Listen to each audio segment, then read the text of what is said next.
Hey guys, so today I'm going to be uploading a Hearthstone gameplay to my channel, which I've never done before, and it's pretty weird, but I want to upload it.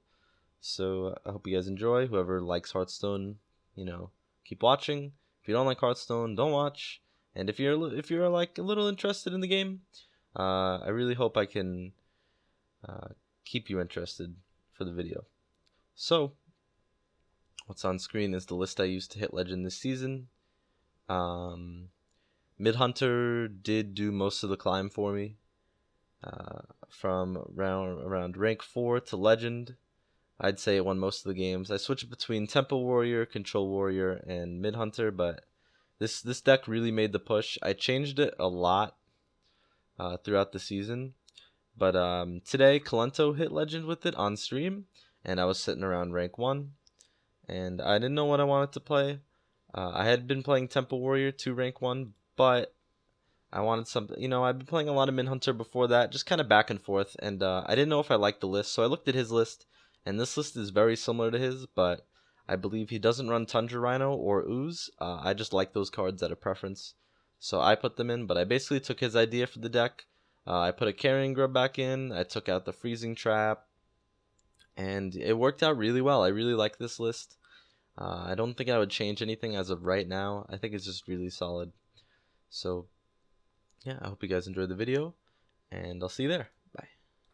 Hey guys, so here's the game. As you can see in the top right, I have the 5 stars. So this is my second final boss of the night. So my other final boss was a really crushing defeat versus a shaman. So I was really hoping to get this one and push through. So a rank 1 paladin. I really don't have much experience in the matchup, so I'm assuming it's Enzoth Paladin. And we're going to get rid of the Kodo. I considered keeping the Houndmaster in case we get bored early, because, Enzoth Paladin starts off pretty slow. But I figured it was better to just mulligan it. And I haven't seen a lot of Paladins all season, but they have all been Enzoth, so I don't know. I was feeling unfavored at this point, but I was going to try anyway, no reason to not try. And he plays a Worgen Infiltrator. So he's aggro, and that's good and bad. It's good because I feel like I can definitely win. It's bad because I have no idea what they run. I haven't seen an aggro paladin all season. I know they like to run the Steward of Darkshire card and a lot of 1 health minions, but other than that, I have no experience. We're going to play the Toad over the Carrying Grub because of the Toad's Death Rattle and because he's most likely going to trade into it. And also, most importantly, I really want to save the coin for Call of the Wild because that's how I feel. Either we win the matchup by Call of the Wild or by Unleash. And since I only run 1 Unleash and 2 Call of the Wild, we're gonna try to make that happen. So he trades and plays Horse Rider. We missed the juggle, unfortunately, but we're just gonna drop Carrying Grub. This list, looking back on it that he's running, it's a really weird list, but that's how aggro is after Standard came out. I think we were so used to aggro decks being so well put together and they can do all this crazy stuff. I mean, aggro shaman still does crazy stuff, but like aggro paladin nowadays is just, the decks just use cards that haven't been used in forever, so it just looks weird. Like Scarab in an aggro deck.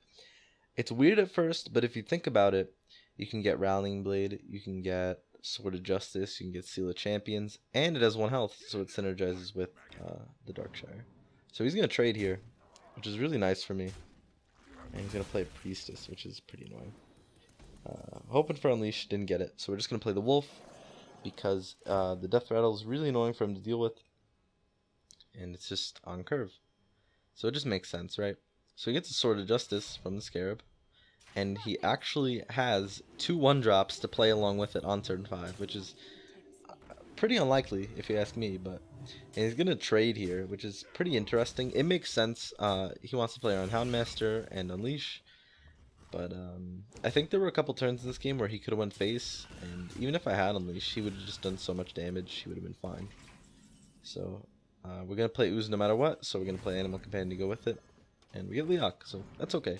It's a little bit better than Huffer here for sure. Going back to the Unleash talk.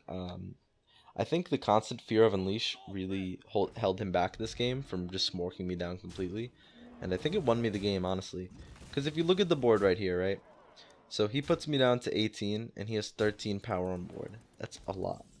So right now our best play is Kodo, and we eliminate 2 of the power, but he still has 11 on board, so he needs 7 damage, which in a deck full of cards that do damage and are really sticky and fight for board, it's not going to be hard for him to do that.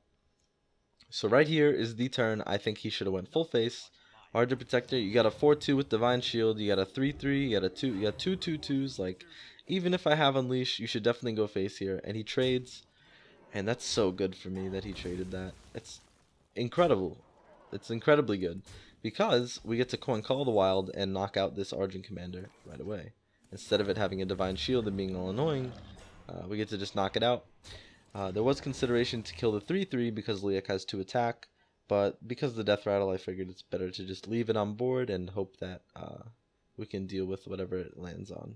I really just didn't want it to land on the Argent Commander, basically. So he's going to trade it off, and it's going to land on a 2-2, and he's going to trade here. And this is looking a lot better for me, because I'm at 11, I'm at 13, and he only has 6 power on board. So it's looking solid. So we're gonna try to find something, and tracking really helps right here. And out of these 3, Kill Command is definitely the best, because we get to kill his 3-3, and we get to play our Infested Wolf. I considered Animal Companion, but I figure Kill Command's just better, because if we don't get Huffer, we don't kill the 3-3. Like, if we get Liak there, we're just really sad. So I think it's better to just not risk it and play Kill Command there. And this is a pretty huge turn, and he gets a 3-3. And that we have a 3-3 on board. That works out perfectly. You know, I can't complain about that. So we're gonna trade, and we're gonna let these Death Rattles do some work. We play the Elec first here. We make sure to play the Elec first because we can get something good from it. And lo and behold, we get a Kodo, which is actually really good here, because it's gonna eliminate some of the damage, and it puts a 35 on board. So what's not to like about that? And we're gonna drop the Flame Juggler, and hopefully snipe a Divine Shield, but goes in the Ardent Squire. Not the worst thing in the world. Better than going face. So this is the turn. He needs to get something really good here for him to win the game. And he gets one of the most low impact cards in his deck, fortunately for us.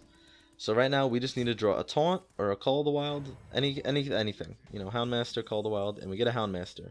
So we're going to roll the Hound, the Animal Companion, and we get Misha, which is just icing on the cake at this point. We already won the game.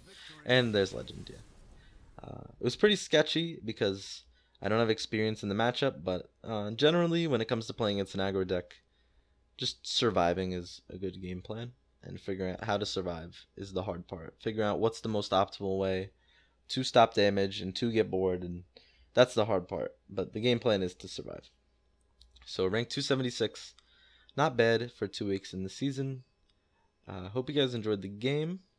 And maybe I'll upload more Hearthstone in the future, but you know, there's no promises on that. But I thought this was just a cool run, and I'd like to share it with you guys. So hope you enjoyed once again, and I'll see you next time.